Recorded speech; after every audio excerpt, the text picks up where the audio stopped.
Part of Island Morning St. Joy, it'll be subject to whatever the zone is, which I believe is PR 30.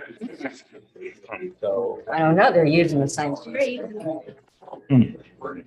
that zoning doesn't go by street. Maybe I'll ask my block it. Put it over here. Yeah, so we were down here. Maybe. Hey, Bruce, how are you? Hey, he made it. I ate all the I guess. Citizen comment, so I'm all you get. Not very long, okay. How's business? Crazy, What? which is. no, what? It's, I guess, are we ready? Is it time yet? it is time. Exactly. Okay, we'll call this meeting to order and begin with the Pledge of Allegiance. Pledge allegiance to the flag of the United States of America and to the republic for which it stands, one nation, under God, indivisible, and liberty and justice for all. And do we have a prayer? We certainly need one.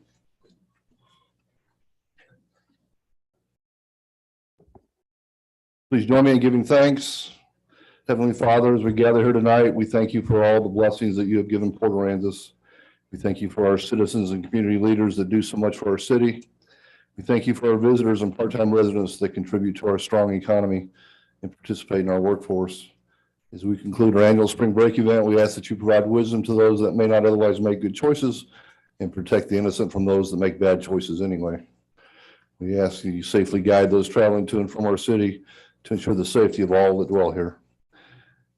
We pray for your forgiveness when we fall short of your expectations. We ask that you continue to watch over all of us and to protect the men and women, both here and abroad, that put their own lives in harm's way in the service of others. In your name we pray. Amen. Amen. Well, I understand that the Palms plat, preliminary plat's been pulled, so we're not going to have a hearing on that. So it will have citizens' comments. I'd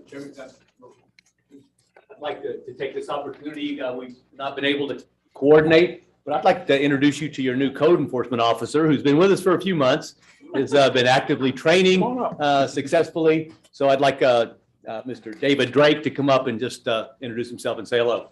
David? Thank you. Go get them. My name is David Drake. I started at the beginning of November. I have a bit of a public service background, so I kind of helped making the transition coming in, but I'm learning a lot. There's a learning curve, so I'm learning a lot as I move through this. But I'm glad to be here. Thank you. Thank you, David. Welcome. Now you have to stay to the attorney. Yeah. Not true. Okay. Thank you. More. Okay. Remember that you have 2 minutes and you'll be timed. 3 minutes. I'm sorry. 3 minutes. I was going to make it shorter, but nobody will let me do it. Richard Watson. Hello, and thank you all for your service. I've been here for 56 years or something like that. I've worked for the city as a consultant on several things involving coastal geology in years past. And I've dealt with a lot of different city managers. And I know you're looking into considering David. And as from my experience, he's the best city manager that we've ever had by far. He's worked his butt off after the hurricane, although it doesn't look like it. And Not nice. I'm never nice.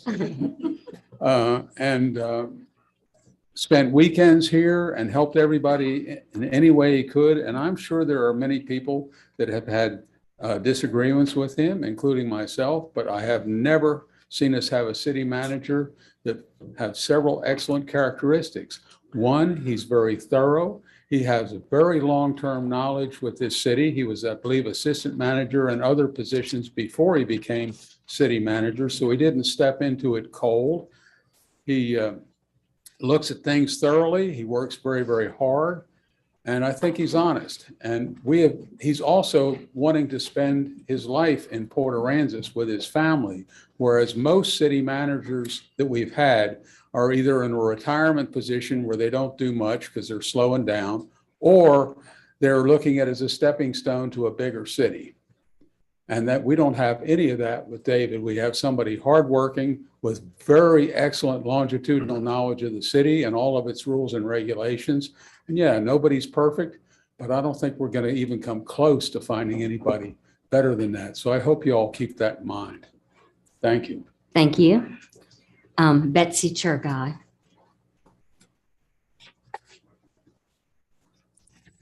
Good evening, council members. I'm Betsy Churgai. I've lived in Port Aransas since 1976. I'm going to run through this first part because I don't like the bell rung at 3 minutes. Served on planning and zoning for 9.5 years, library board, currently on the Charter Review Commission. Was also appointed to Nueces County Property Appraisal Board, serving for over 5 years. During that time, I was an officer in Kiwanis, a member of Garden Club, KPAB, substitute teacher, played the organ for a church, and I have 50,000 open ocean miles on boats ranging from 35 to 92 feet in Panama Canal, transit included. Adjusted compasses on over 1,000 boats, from skiffs to large oil field boats and ships. I spent 17 years in Roatan, Honduras, and helped in multiple capacities as the need there has grown. Prior to serving on any of the Port Aransas commissions, I read the city charter, studied city codes, and attended countless meetings. Since I was an election judge for 17 years here, and since there was lots of free time, I was able to study up and be well prepared for the above positions. It was also a great opportunity to observe the various city managers we had. Let me tell you about the previous city managers so you can compare them with who we have now. The first was a woman whose husband worked for UTMSI, not credentialed for the job, but smart, and after all, it was a small town at that time.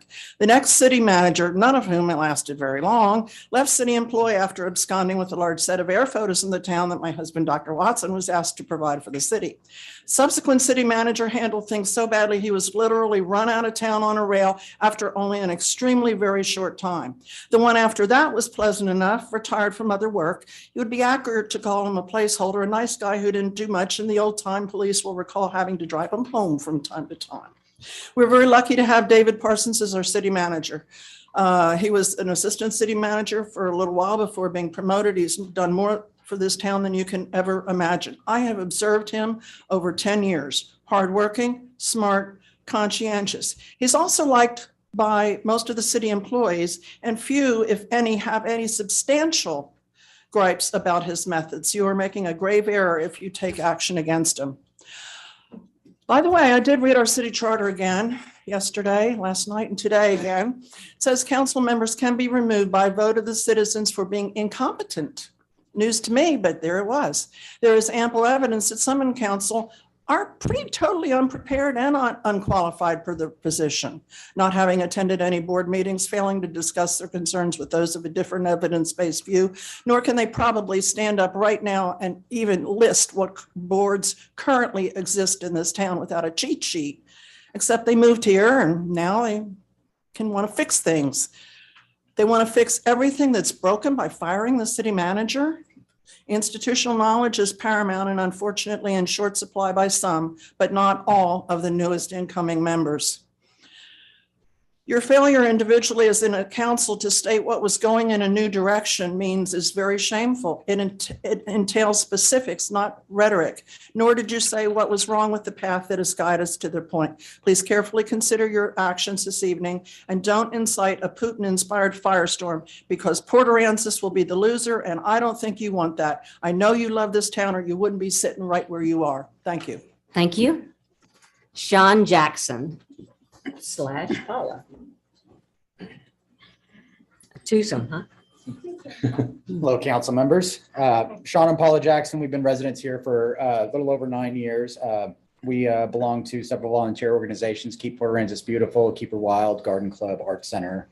I'm a local general contractor, and we are here tonight to bring up the agenda item AIR 22-066, increasing the liveaboard slips in the municipal harbor. We have a boat there. We've had it there for 3 years. We're in good standing with the marina and the harbor master. Our house is going to be put up for short-term rental April 1st. And so we went to the harbor master. He said there's only a certain number of liveaboard slips. We've been on a list for like 2 years, but still can't get one. So we're just here to ask if you guys would please consider increasing the liveaboard slips so people like us can stay on the island. Thank you. Thank you. Thank you. A short comment about that. I lived on boats here for 23 years, starting in the University Marina and then the city marina. I saved numerous boats from sinking. I've saved boats with broken lines, and I scared off a lot of thieves. Liveaboards, most liveaboards are about the best thing you can have in the marina for the security of the marina and other boats. Do it. Yes, sir. Thank you very much. Thank you. Kim Powers. Mayor Pro Tem, if I can go first, my wife follows second. She's in the park. Roger Powers. Thank you so much.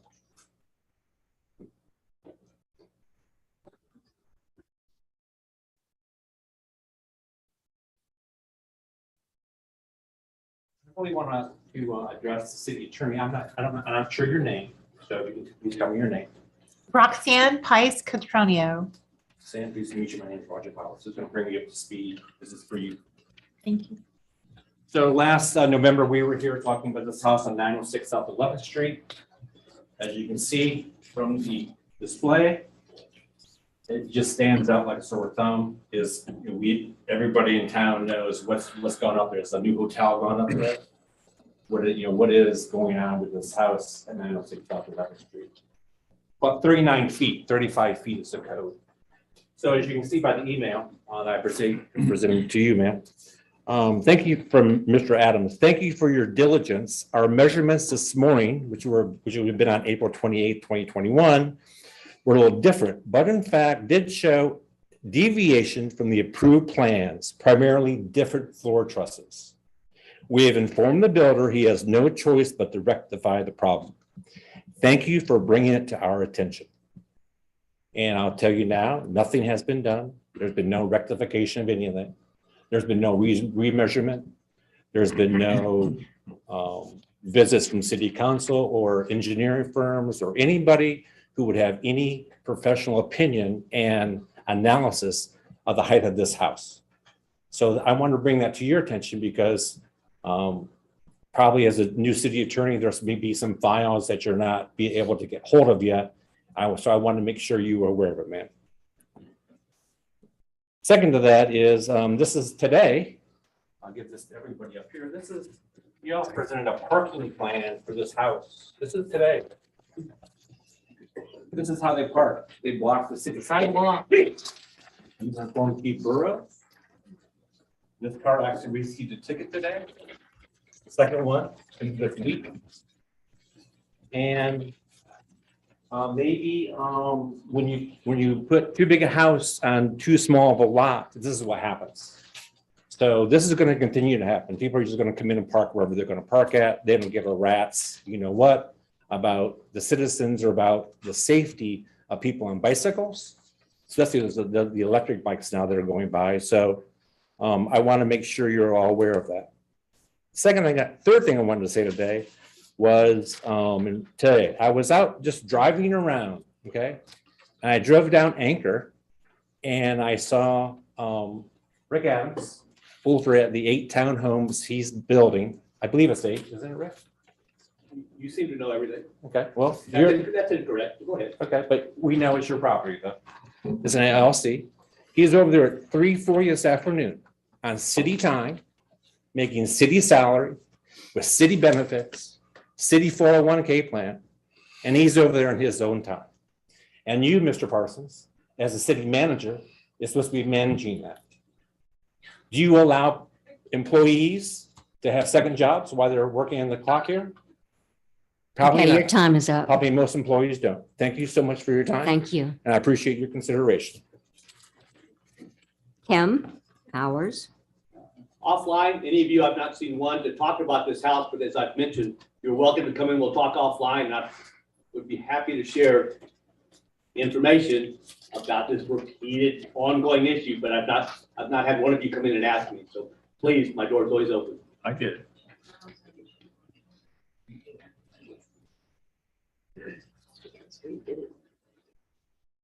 is going to continue on to the parking plan that regarding Thomas House they had it put in place. This is only the first week of rental.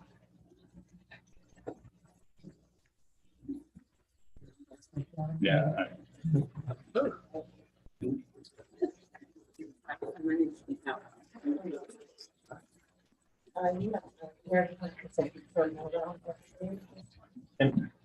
This city attorney here. Oh, yeah. Picture from the summertime, but you know, all kinds of. Wait, things wait, on wait, who's sidewalks. talking up here? Let me do it. I brought the sign again so she could see it because I think she was up to speed on what's going on. This is the construction that went on the entire time. This is our house. Everything is parked in front of our house. This is sitting on the sidewalk. I mean, a lot of safety hazards going on. What's the date of that picture? This is started in April and it went all the way through until they just started renting this house this past week. I'd be happy to give you the rates for everyone to see.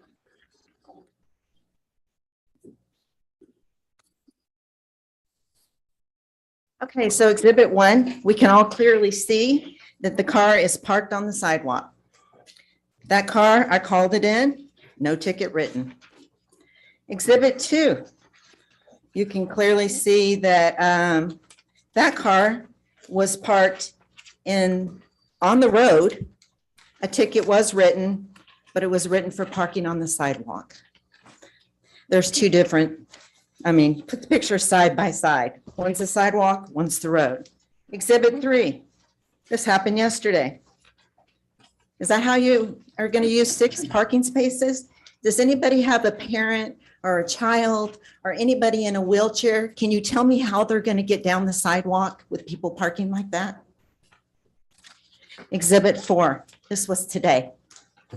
She was ticketed. And then they have like 3 golf carts over there, half parked on my driveway, half parked on the black rocks, and half parked on their driveway. This is 1 week. If this happened to any of you next door to your homes, you would be just as frustrated as we are. I don't want to call the cops every day. I don't. I know they have a lot to do, but we are frustrated and this can't go on. If there is room for 6 cars, then why in exhibit 3 are we parking sideways? That black rock goes all the way to the backyard. They can put the truck and the trailer all the way, would have fit there, but they chose not to do it. So somebody's going to get hurt, somebody's going to get killed, and then who's going to pay for it? City or their insurance? I appreciate the cops that do their job and write the tickets. That just started. I appreciate that very much. I do have one suggestion that I think, I try to solve problems, not create problems. Parking on the sidewalk. Just give me one more 30 seconds, please. 30 seconds. Okay. Parking on the sidewalk, that violation is $235. If we would ticket everybody who parked on the sidewalk, then we could buy signs and put signs around town that says you don't park on the sidewalk. And we wouldn't have this issue. But ticket them, get that revenue, put some signs out, then people know. Thank you. For the time. Thank you, Pro Tem Holt, for letting me have the extra time. You're welcome. Mark Grossi.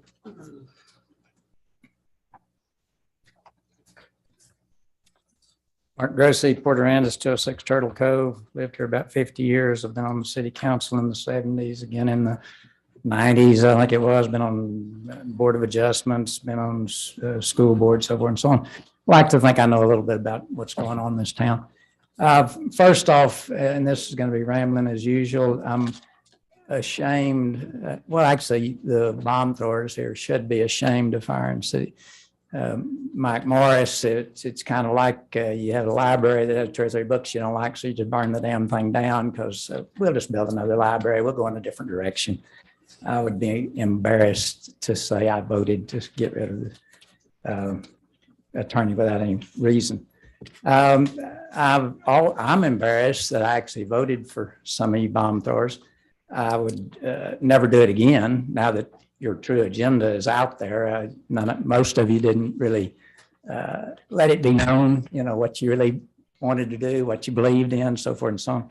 And so along those lines, I don't know if you're going to try to can somebody today or get rid of everybody in this building that works for the city, but I hope that you had enough confidence in your new agenda or whatever you want to call it, that you'd wait till this election is over with. And if all of you or the Tina and some of the others that think we ought to fire everybody should get elected, then I guess the town wants everybody fired. But if you don't, then maybe the town's telling you that, we hadn't been doing too bad all these years. We're not doing too bad. There's some things we ought to change. I'm not a big short-term rental guy. I'm not a big development guy, even though I'm in the real estate business, but see what the city wants. Don't just go ahead and, oh, well, we want to go in a different direction, so we'll just get rid of Dave Parsons. As far as Mr. Powers back here talking about people not working, off the clock, or after 5 right now, I was up there with Dave Parsons many times at 3 o'clock morning after the hurricane, working with city stuff. I happen to see Rick doing some of the same thing. I believe they put in a few hours other than 8 to 5, 9 to 5, whatever it is. So I'm not sure that's a good thing to worry about if he's down there looking at a job for a few minutes.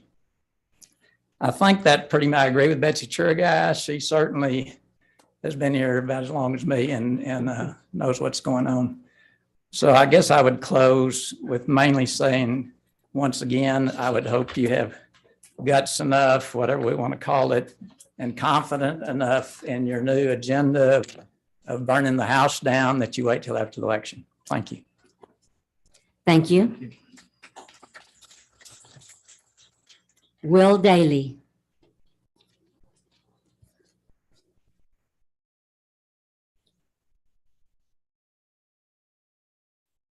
Hello, Will Daly, 619 Avenue B. And thank you for giving up your St. Patrick's Day. I want to talk to you about the flexible development ordinance, which we have on our books still. It no longer serves its intended purpose. And its intended purpose was as a mechanism for construction of more affordable housing. Building on this island will never again be affordable. The ordinance allows variances in every aspect of the code, circumventing due process and review by the Board of Adjustments and Appeals. The ordinance does not define a public or community good, although it says it's a necessary component. It was crafted to be intentionally vague to allow development that would otherwise not be possible. Our problems now center on the density of development and the congestion and nuisances that all the short-term rentals have created. We need to limit density, cap short-term rentals and golf cart licensing, and require more parking.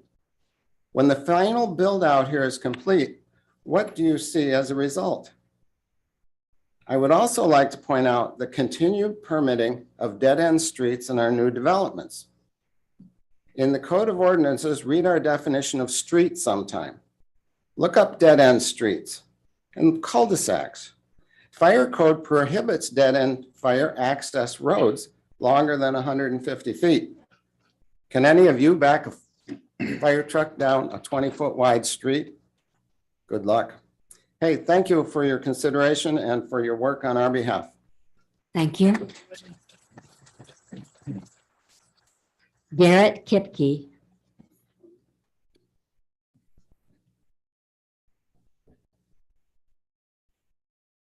Good evening, City Council. My name is Garrett Kipke, and I live at 810 South 9th Street.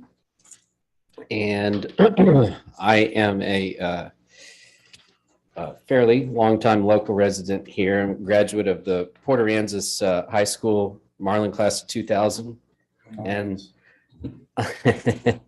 and I came up here today, and I normally don't, but I came up here today because I saw that you put Mr. Parsons' job on the agenda again.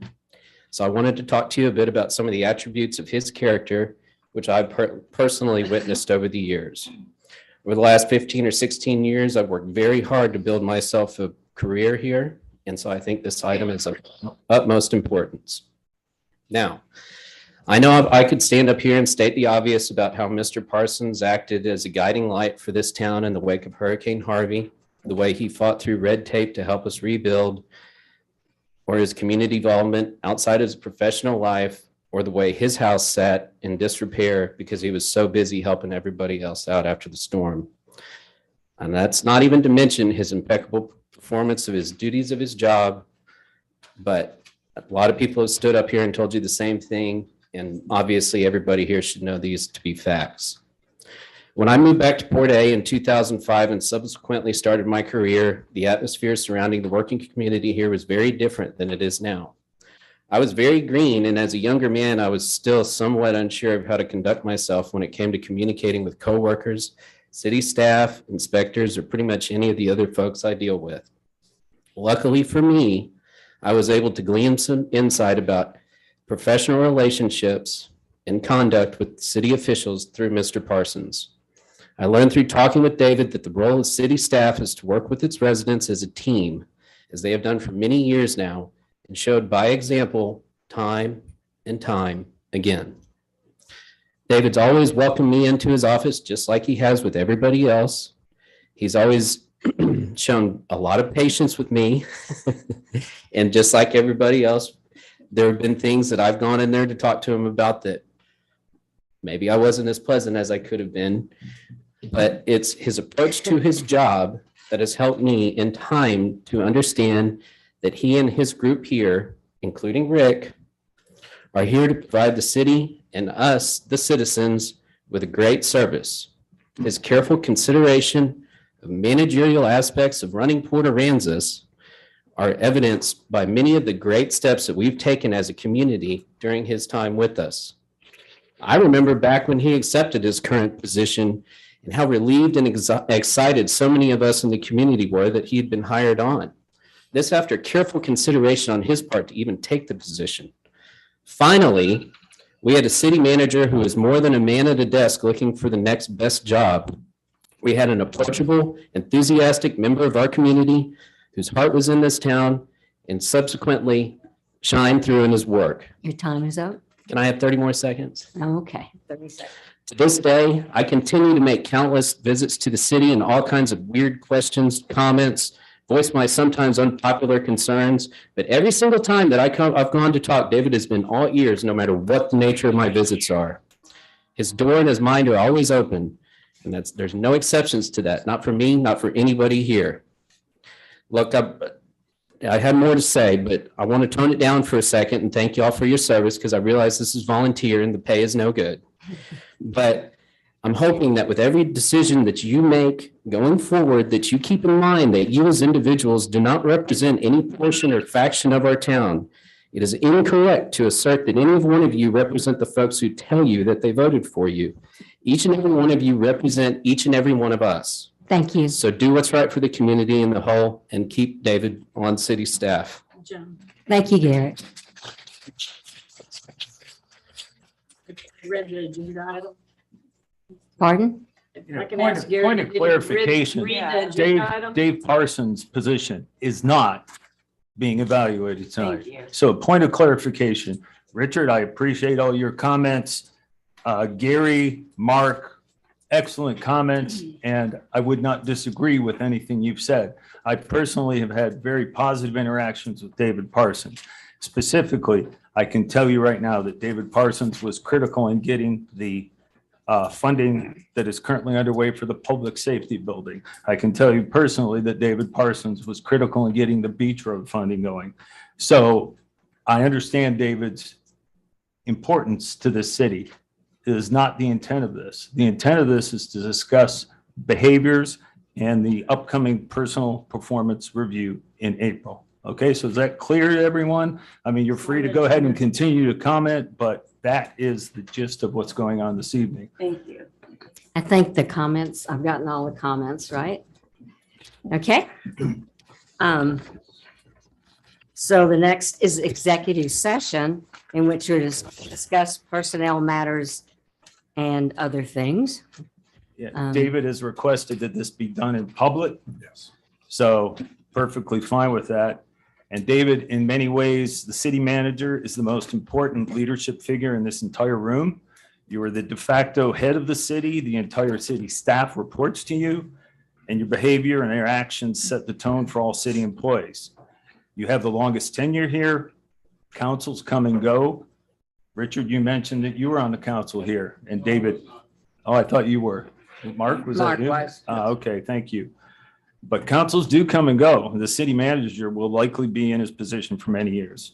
If you are calm and firm, your staff will use that as an example.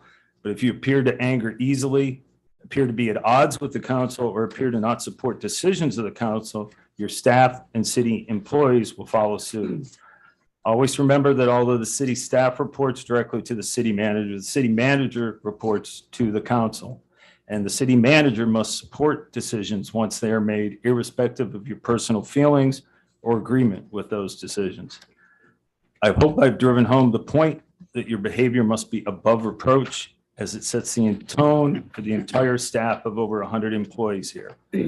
On multiple recent occasions, notably at the October council meeting when we were discussing GovOS, and more recently at the February council meeting, your decorum with members of council escalated already tense situations. During the meeting, your comments specifically, and you can look on the YouTube channel to see these, saying, give us a reason. Is that the best reason? That's the weakest excuse I've ever heard. You guys go figure it out. Escalated and created the false impression that the council needed to give a reason for termination of an at-will employee. This is an at-will position, and a reason need not, and it sometimes should not necessarily be given. And this ignited a backlash against certain council members, myself included, as evidenced by a full-page editorial in the Jetty.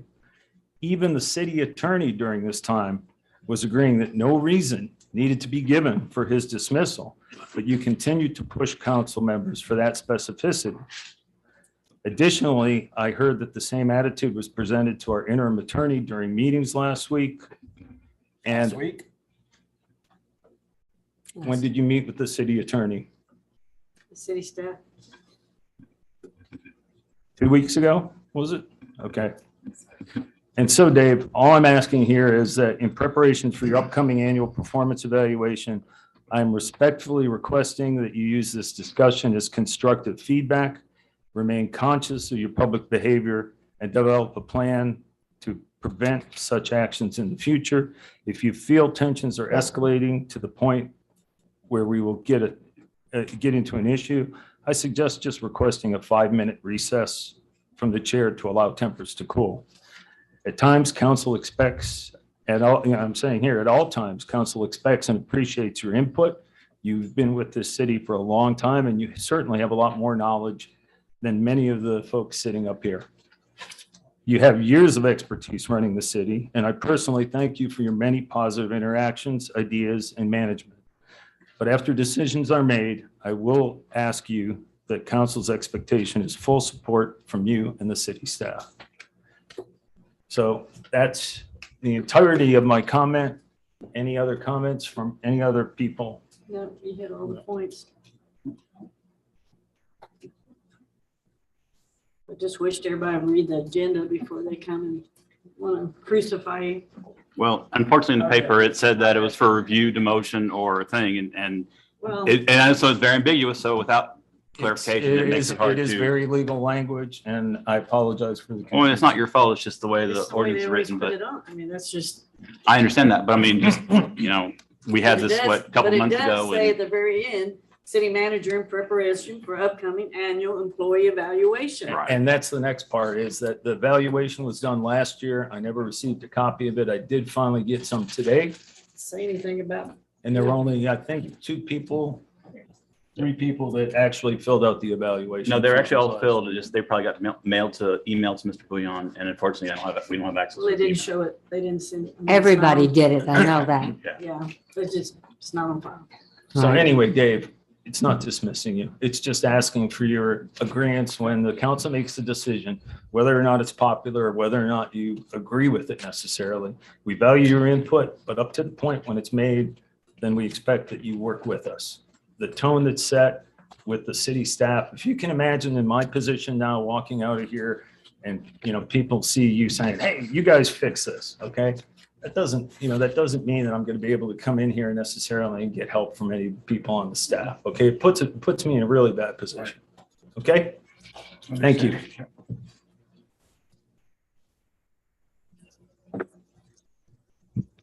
Any other comments? I guess we're going into closed session then for these other activities that we have. Yes, ma'am.